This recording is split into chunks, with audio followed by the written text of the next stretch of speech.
Moriden Athluan.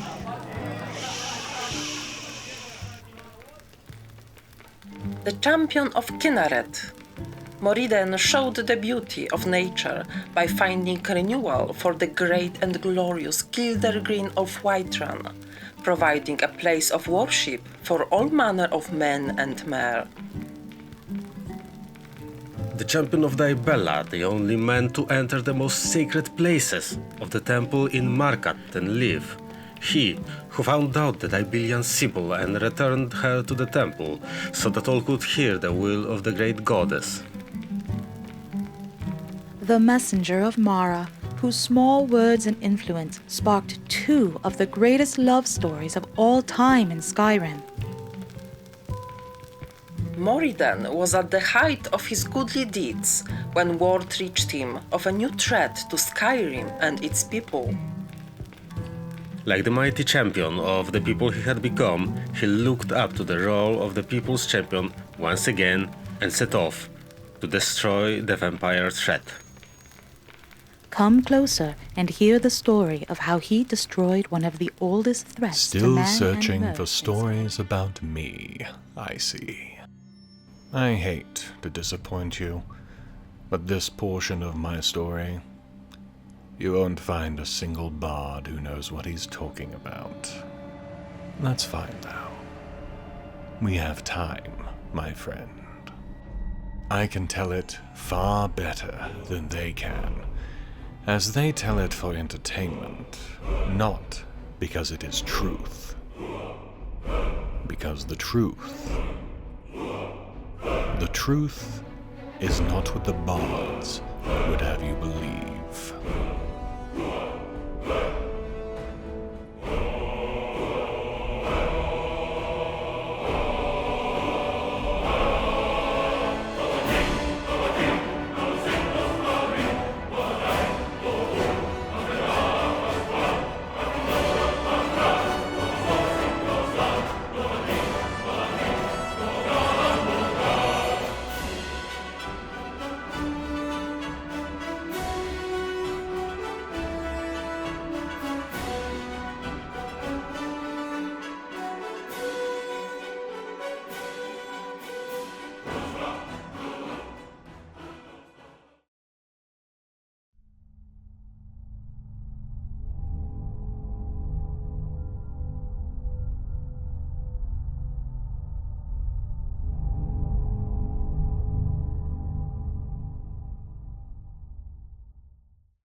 "31 Frostfall, 4th Era, 201.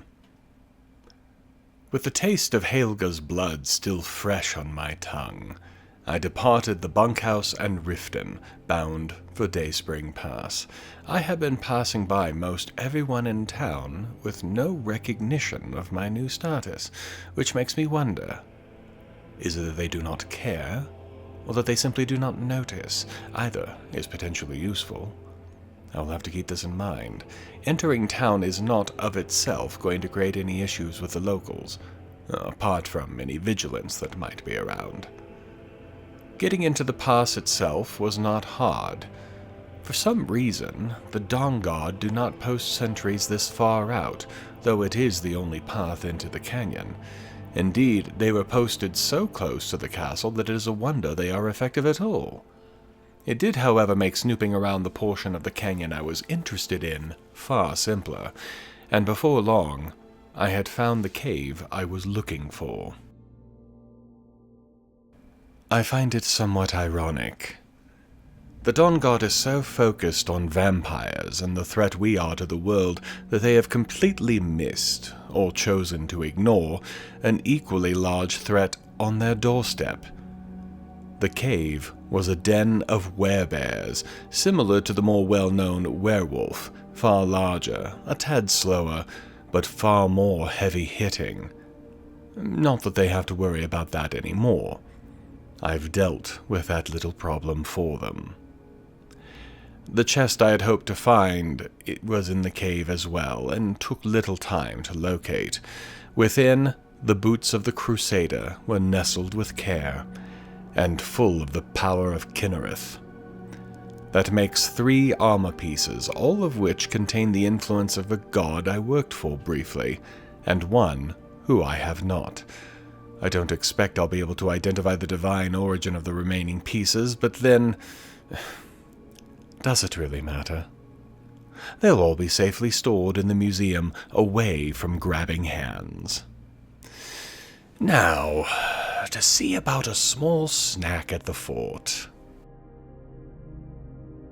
It was not just simple, it was absurdly simple. How can a group dedicated to wiping out vampires, night predators, not have any kind of watch in the castle overnight? I all but walked into the castle halls unchallenged, and when I found where Isran was sleeping, it was the work of only a moment or two to have a small meal. Small, but oh, so potent. Something about Isran's blood sparked even more energy within me, though I'm not entirely sure how or why, or what it means. It doesn't matter. I'm just sorry I won't be there to see him wake up and read the nice little note I left for him.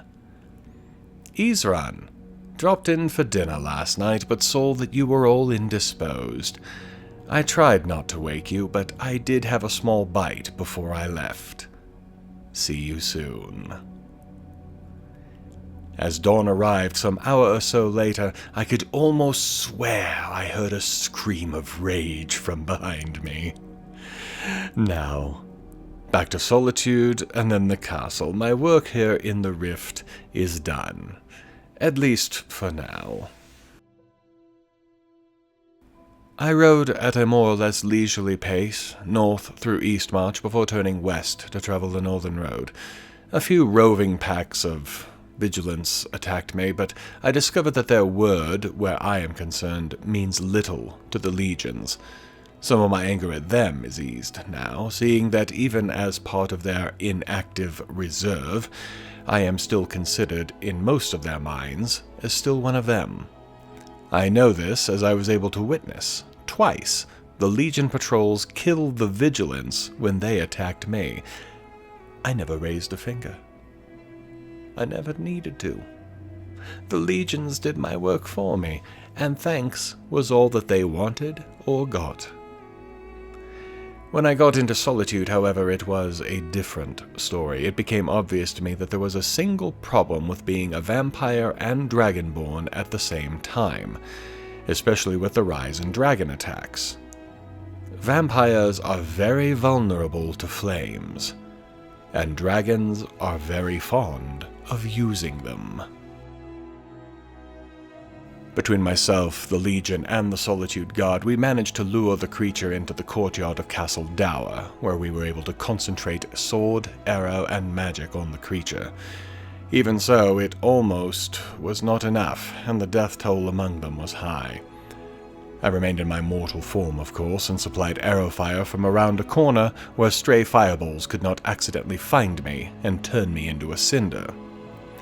The absorption of the dragon's knowledge, I am refusing to call it a soul, that followed is now known by all to be something I can do, and so there was no real need to hide it. There were still some whispers of surprise when I did it, more the mutterings of those who had heard but did not believe, but not so many as there were at the beginning. With the dragon dealt with, I continued my journey to the museum. I spent the rest of the day at the museum. Apart from the items I'd already sent back, I had the materials to make several replicas of things I had seen, such as the jagged crown, and several armors and weapons. Aryan had a few donations that had been turned in that also ended up on the walls, but my current favorite is what I have of the Crusader's armor. For some reason, the thought that an armor set that has been literally touched by the gods, one of the few examples of such in Tamriel, is up on a wall where no one can make any real use of it, makes me chuckle. But with all that work done, it is time to return to the castle and report my success and the betrayals to Lord Harkon. 1 Sun's Dusk, 4th Era, 201. Leaving Solitude, it was not long before I passed a group of vigilants, who had no intention of allowing me to pass. Now, normally I would not note such conflicts, as I was certainly not in any danger from them. However, when a dragon drops in, all bets go out the window. While I am at my most powerful at night, the flames are still of major concern, so I did everything I could to maintain distance between myself and the dragon, hoping to whittle it down from range without worrying about those deadly fires it can throw so easily. The flames, as it turned out, were not as much of a problem as I had feared they would be. They hurt, I won't say otherwise, but not near as bad as I had thought they would. It also helped that, just after the last vigilant was turned into a bonfire, a patrol of the Legion came down off of the mountains and added their fire to the battle. In the end, the dragon fell, of course, and I got another point of dragon knowledge. The patrol, however, did not fare as well. Only a single survivor. I gave my empty words to that survivor and then continued on my way to Castle Volgar. The rest of the trip was slow, if mostly uneventful. A small group of goblins distracted me long enough that they killed my horse, forcing me to walk the remainder of the distance to the castle. I'm not tired, per se. I've left fatigue behind. I am, however, ready for a small break. Assuming that Lord Harkon allows it, of course. Given every member of the court's reactions when they heard that I was being sent to fill the chalice, it is a good bet that there will be more coming. And since I am currently his favorite, I can guess who he will have doing the work. While turning the chalice over to Garan, I spoke with him about the two who had followed me to Redwater Den. He suspected that those two had followed me, each of them a favored minion of the two big lieutenants of Lord Harkon.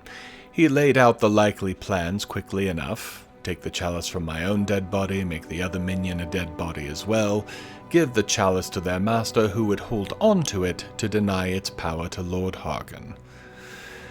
A plan that obviously was disrupted when I refused to die quietly.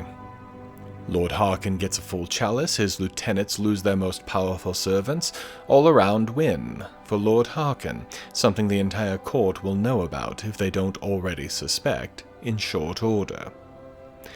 Even as we concluded our discussion, Lord Harkon called for me to attend him.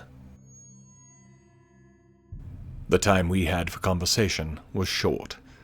Even as I arrived, I was passing another vampire who was calling for all members of the court to assemble in the main hall. While they assembled, however, Lord Harkon shared his thoughts with me. First, he admitted that he had not been completely truthful when I first arrived, not that I hadn't known. While he still claims that the return of Lady Serana was a genuine thanks, he was equally glad to see the Elder Scroll returned as well, again, to absolutely no shock on my part. The why of it, however, was a surprise. Elder Scrolls are dangerous. Reading one can have unpredictable results, and while they supposedly can foretell the future to an extent, you are just as liable to misunderstand that prophecy as anything else. Only one group in Tamriel, the Moth Priests, have been able to safely read one, let alone interpret one. Long ago, such a prophecy claimed that, in time, vampires would gain control over their greatest nemesis, the sun itself. Lord Harkon believes that time is upon us, and that the key to this prophecy is the scroll that Lady Serana carries. And that explains a great deal about his welcome. Then he called me to attend, as he gave his orders to the entire court. From the balcony over the hall, Lord Harkon called upon his court to depart the castle and begin a hunt. He had let it be known, and had rumors spread, that an Elder Scroll had been found in Skyrim. It is his belief that such will draw one of the Moth Priests to Skyrim. We are to seek this priest out and, when we have him, bring him to the castle to perform a reading of Serana's scroll. As the court departed, Lord Harkon spoke with me again, however. First, since I left, he has learned more about me and, in particular, my Dragonborn status. He, unlike Serana, is fully aware of how unusual this is in the current era. So that I might be a more competent servant in his court, it is his desire that I learn more about the return of the dragons and expand my power in the voice. Second, I am to take Lady Serana into the world and educate her in its current state. The search for the priest is still important, he stressed. But who finds the priest will not matter so long as Serana and the scroll are with me. I am to protect them both, and, when the time is right, I am to either find the priest myself, or return to the castle to continue his plans. I could only nod. Serana, who was in the wings listening, nodded as well, though hers seemed more one of relief. While Serana had some ideas on where to search for a Moth Priest or where one might go here in Skyrim, she had no idea how to begin learning more about the return of the dragons. The Greybeards know more about the language and the voice, true, but I doubt they have any ideas on how or why the dragons returned in the first place. Had they not, it is doubtful I'd ever have learned about my dragon blood. However, as I thought on it, I realized that there was someone who might have some information, or rather, he knew someone who might have more information. Farengar, the court wizard of Whiterun, has been getting his information from a woman who had gone out of her way to stay anonymous. If I can persuade him to give up that source, this mysterious woman might have the information that we need. I offered up this idea, and Lady Serana readily agreed. First a walk to Solitude, where I'll buy a pair of horses, and then to Whiterun to talk to a man about a dragon. We took the ferry from the island to the Solitude docks, and then trekked up the hill to Katla's farm, where we had to wait 3 hours for the stablemaster to appear. Another 2,000 septims lighter, we left Solitude behind, with Serana riding behind me. Just outside of Dragon's Bridge, though, things got interesting. I've ridden this junction many times in the past few months, and while it is a favorite place for the Forsworn to stage an attack on a wagon heading out of Hjalmarch, they usually do so much further south. So seeing a wrecked carriage, where I did, was unusual. Even more so because one of the corpses was a vampire. We exchanged a look before we searched her body and found a note from a presumptive vampire called Malchus. Serana recognized the name immediately, a member of the court, but one that sticks out more than most as he is one of the few Orzamer who have ever been turned. The note tells of his plan: find the priest and take him to a place called Forebear's Holdout. That, however, we have no location to go with, so we'll have to ask around. Since the priest is already found, if in currently unpleasant conditions, we will continue with the other orders that Lord Harkon gave us. It has been some time since I was last in Whiterun. The day I brought Lydia home to be buried, if I recall aright. I may be a landed thane here, but I do not feel a part of this court, not as I do the one among the Volkihar. Perhaps I've been avoiding it for sentimental reasons that don't really apply. Or perhaps I've simply had no reason to. Not like today. Today, I get to put the pressure on the wizard and make him feel as small and powerless as he tried to make me feel in the beginning, when he insulted me, even as he sent me on a mission he was certain I would never return from. He did not like being on the other end of the power play, but he had little he could tell me. Though she was here the day I returned with the Dragonstone, he doesn't actually know who she is or where she lives. He is able, however, to get messages to her, and agreed, after a small amount of arm twisting, to get a note to her, asking that she get in contact with me. If she's really interested in dragons and how to deal with them, an invitation from the Dragonborn ought well to get her attention, I dare say. That completed, I contemplated my options. I was feeling a tad on the hungry side, so decided to try something a little different. Jorvaska, the home of the Companions, is here in Whiterun, of course. And though I've only ever spoken to Aella, their leader, the Harbinger is said to be a man similar to Isran in many respects, including a powerful personality. I wonder if this translates to power in his blood as well. Why not take a drink and find out? Since there seemed to be no reason I could not, I decided to take a stroll around Jorvaska to see what there was to be seen. The answer was not much. These seem to be a collection of men and women whose muscle size directly translates into placement in their little family. Since smarts and muscles do not usually go together well, in my experience, this would normally mean that the dumber they are, the more likely they are to be in charge of something. Then you meet Kodlak, the Harbinger, and you have to immediately reassess that idea. The man is intelligent, you can see it in his eyes. I spoke with him somewhat about what the Companions were, how he'd come to be a part of them, but it was all small talk meant for me to be able to get his measure. Once I had it, I dipped into my vampiric abilities to calm him and allow me to feed. He'll remember nothing, of course, though I noticed a taste to his blood that was different, off from everyone else I have fed from in the last several days. I'm not sure what it means, and though I have Serana to ask, I chose not to reveal this possible secret until I know what I can do with it. The lessons of the vampire court are already seeping in, it seems. While we waited for Farengar to get his message off, and, hopefully, for his source to contact me directly, we waited in Breezeholm.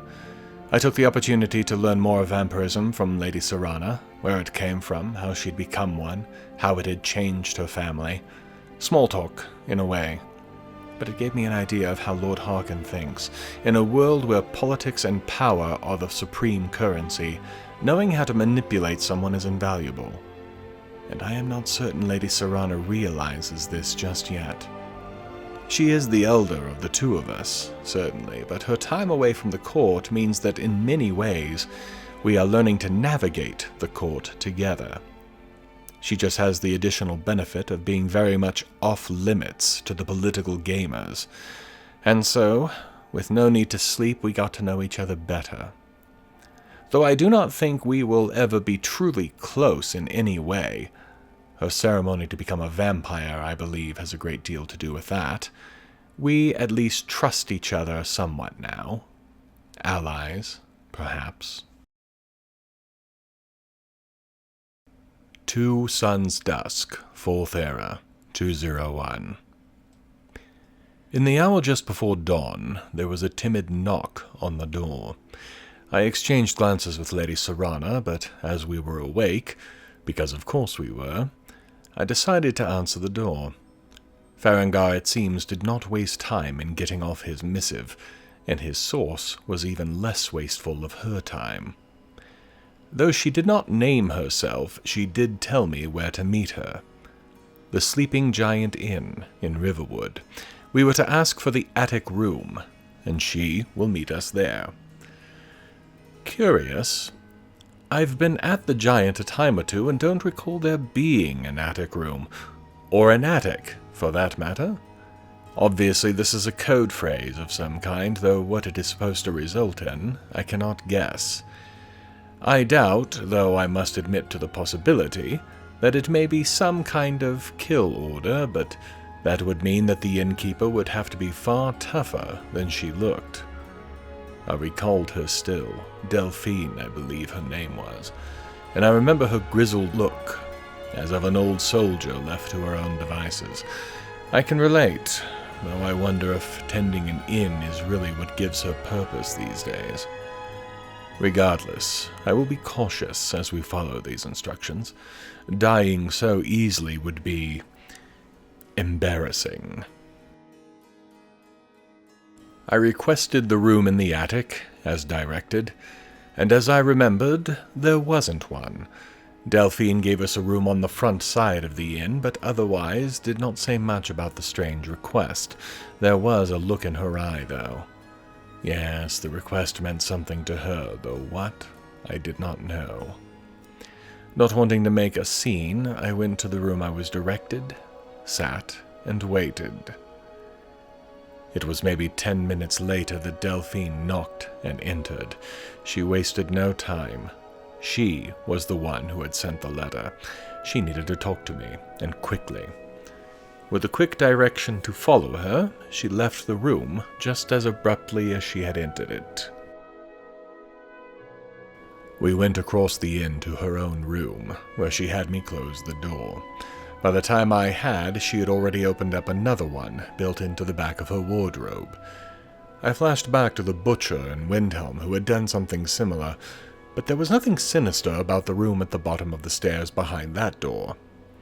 When we reached the bottom, she was, again, all business. Delphine doesn't want to take the word of the Greybeards that I'm Dragonborn. Somebody or something she and her people have been looking for many years now. Whatever she is a part of, dragons are of particular interest to them, and she was able to explain a few things that the Greybeards couldn't or wouldn't. Dragons aren't just returning.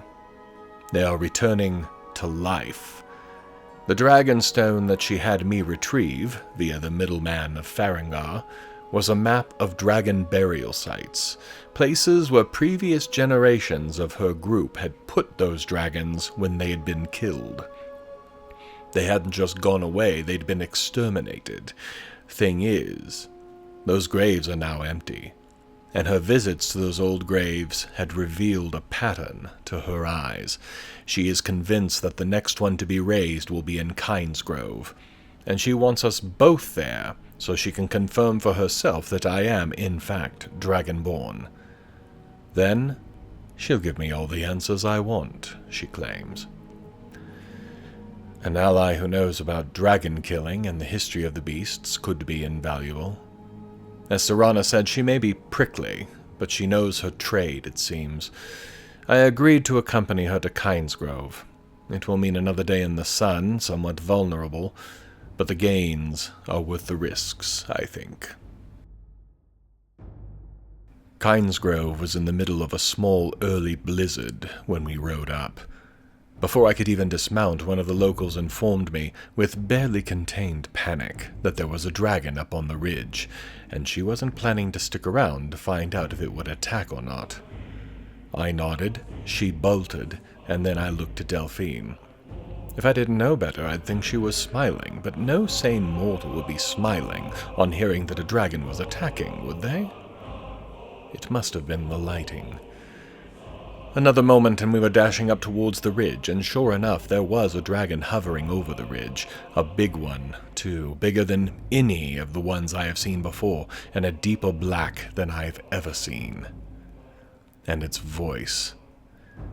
It was calling out to another dragon, Salochnir, if I heard right, and I felt like I could almost understand the other words, but only almost. Delphine and I continued our approach, not attacking, but watching to see what was happening. What we saw was more disturbing than anything I've seen before. Watching a full dragon skeleton crawl out of its grave and take on flesh like some reversal of seeing a body decay was bad enough. The two dragons conversed briefly before they looked straight at me. The bigger one spoke the most, talking directly to me, but with me unable to understand. Then in disgust, it switched to common and derided my lack of understanding, calling me arrogant for taking for myself the name of Dover.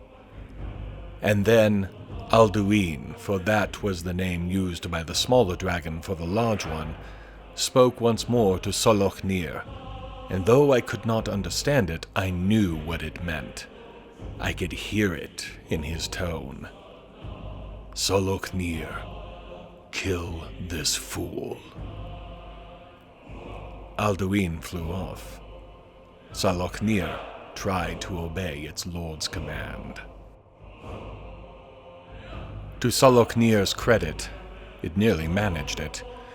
Though it preferred lightning to fire, that made the contest no less difficult for the three of us. I was in a weakened state, fighting in the sunlight with no way to regenerate. Delphine was just a warrior doing her best to help ground the beast. Lady Serana's magic, though helpful, usually flew wide of the mark as Solochnir flew over and around us almost effortlessly. Almost. On the few occasions it landed, we hit it with magic, arrow, shout, and everything else we could think of. Eventually, it had no choice but to remain on the ground where it was hampered by the terrain. A final arrow as I jumped from behind cover, just as another barrage of lightning, and it was over. Like the dragon I killed first, back at the western watchtower. This one had fear in its eyes as it saw me approaching. Dead for hundreds of years, brought back to life for 10 minutes, and sent to oblivion for eternity. Delphine had wanted to be certain I was Dragonborn, so I made a small show of approaching the dragon and standing near it, my hands out to my side almost as if to say, "Watch this." The great combustion event happened, yet another concept of unknown variety slammed into my head, and Delphine was left speechless. A position I think she rarely finds herself in. The proof delivered. I got answers. Delphine is one of the last of a group that I had thought were long since dead. The Blades, best known as the personal protectors of the Septim line of emperors. Before that, however, back before Talos of Atmora, they were dragon hunters, and they served the greatest of the dragon slayers, the Dragonborn. This, then, is why they transferred their allegiance to the emperors. They were all Dragonborn, gifted that by the Amulet of Kings. Then the Oblivion Crisis happened, and the line died out. For 200 years the Blades have been seeking a purpose. I can relate. When they heard dragons had returned, and, more importantly, that a Dragonborn had been revealed, well, she had to know for certain.